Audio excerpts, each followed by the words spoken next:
This is a very exciting device, and as mentioned in the last video, it has some very unique characteristics, including the ability to stream gameplay from a gaming computer. I've got one set up over there, so let's get into it and see what this can do. So in the last video, we focused on the basics. After all, it was the unboxing. I showed you guys the ports, I showed you guys the basic functionality, and we booted up a couple of mobile games. But that's not the major value proposition, in my opinion, of the Nvidia Shield. Instead, it's when you connect it, when you sync it up with a capable gaming PC. In this case, we have one right here. This is a small form factor system, but it's packing a punch. It's got a GTX 780 inside, which is more than capable of pushing an HD stream of a PC game to the Nvidia Shield. That being said, you don't necessarily need a GTX 780. As long as you've got a 650 or higher, you will be good to go with this particular functionality. This is really easy to set up. I was incredibly surprised. The first thing you want to do is boot into the Nvidia GeForce Experience, which is probably already installed on your system if you have a capable card.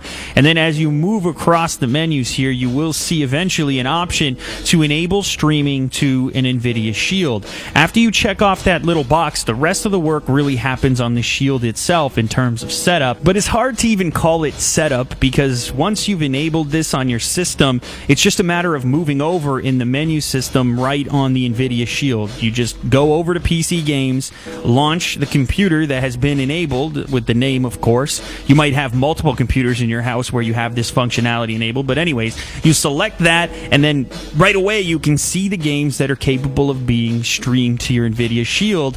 This was way easier than I expected it to be. I was sort of worried there'd be a lot of configuration, but this literally just works. I know that's a cliche, but this seriously just works.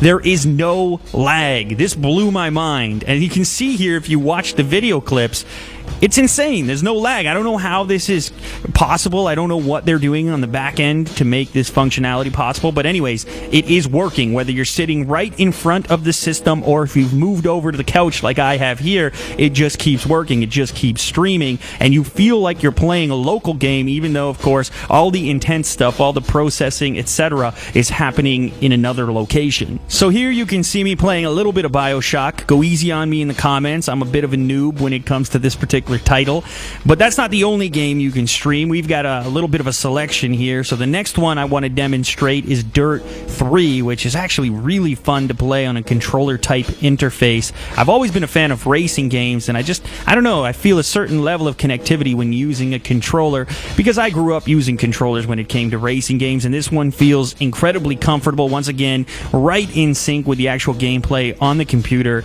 I'm just really impressed. This stuff literally just works. So as you guys can tell, I did not expect to be this blown away by this particular product, given the fact that it's so new.